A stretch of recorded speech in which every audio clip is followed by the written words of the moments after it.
Good morning! May bago na naman akong susubukan ngayong araw. Naisip ko nga magpunta sa chiropractor ngayon. Yung bang lumalagotok yung buto. Gusto ko talagang masubukan yun. Napaka-stiff na kasi ng katawan ko. Tapos sumasakit-sakit pa yung likod. Sakto, meron palang malapit dito sa amin. Dito lang din sa Ofuna. Nagpasama nga ako kay Dalce. Kasi nasubukan na rin pala niya magpa-chiro. Buti na lang free siya. Kaya sabi niya, sasamahan daw niya ako. Nagmerienda nga muna kami kasi alas 6 pa naman yung appointment. And 20 minutes before, nagpunta na kami rito. Nasa tapat lang siya ng train station. Sobrang na-excite talaga ako. Kasi first time ko magpupunta sa talagang chiropractor. Ang dami rin pala nilang ino-offer ng mga services. Pero wala yung may extra ha. Naku, baka hanapin nyo dito. Mahirap na. Nag-warm up pa nga ako dyan. Since masyado kaming maaga, akala namin hindi pa kami papapasukin. Pero tinanggap na nila kami at pinag-fill out. Maya-maya pa, lumapit na sa amin yung isa sa mga staff. Tapos nag-interview siya. Tinanong niya kung ano yung mga masakit sa amin. Tapos mga medical history. And then tinanong ko na rin kung pwede ako mag-video. Sabi ko kasi nag-vlog ako. And agad din naman silang pumayag. Sobrang detalyado nga ng mga tanong nila. Pinimake sure kasi nilang walang contraindications bago gawin yung procedure. After nun, pinagpalit na kami ng slippers. Tapos pinagbihis na rin kami. May mga sarili silang sweatpants tsaka t-shirts. And ayan, nakapagpalit na kami ni Dalce. Ako na nga yung nauna. Yung gagawa nga pala mismo sa amin ay yung may-ari dito. So ayun na nga at in-explain niya sa akin yung mga gagawin niya. Una, chinek niya muna yung likod ko. Tinignan niya kung saan banda yung medyo stiff. Tapos kung meron bang hindi pantay. Pagkatapos pinatayo naman niya ako. I-check naman daw niya yung balance. Mag-walk in place daw ako habang nakapikit. Mga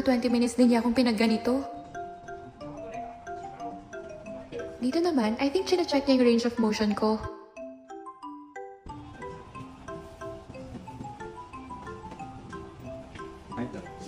Eto na nga at sisimulan na niya yung pagpapatunog ng likod ko.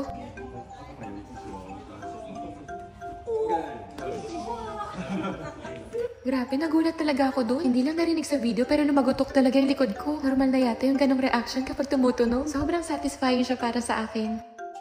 Pagkatapos nga niyang ginawa yung sa likod ko, chinek niya ulit yung ROM. Sobrang laki nga kaagad ng nagbago. Kasi kanina, ang tigas-tigas talaga ng likod ko. Ngayon, ang dali na lang sa akin mag-twist. Ngayon naman, pinahiga na ako. Dito naman daw sa may leeg. Ito rin talaga yung isa sa mga nangangalay sa akin. At sabi niya nga, tigas daw.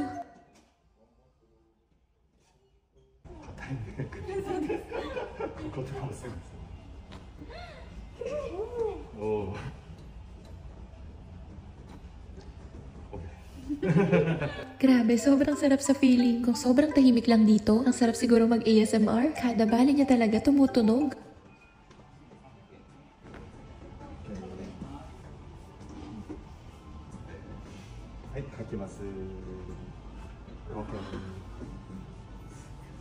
Ayan nga at mas lalo ko pang natutwist yung katawan ko ngayon kumpara kanina. Tapos na nga itong pagpapatunog-tunog niya. Sunod naman ay ang massage. And this time si ate naman yung gumawa sa akin. Tapos lumipat naman yung may-ari kay Dalce. Sobrang sarap ng pagmasahe niya. Muntik na akong makatulog. Nung pagkatapos ng massage, bumalik ulit siya. Pinaikot-ikot niya yung mga joints ko. Kumbaga sa medical term, parang yung mina-manual reduction. Tapos may pa-stretching din. Pakiramdam ko nga parang lalo pa akong tatangkad nito. Alam niyo ba, sobrang bait at friendly nila. Minimake sure talaga nila na hindi ka nasasaktan. At sa buong procedure, sobrang na-relax talaga ako. First time ko lang maramdaman yung ganitong feeling. Yun bang tipong pagkatapos nito parang kaya ko na yatang mag-bending tsaka mag-split? Sobrang gaan nga ng pakiramdam ko after.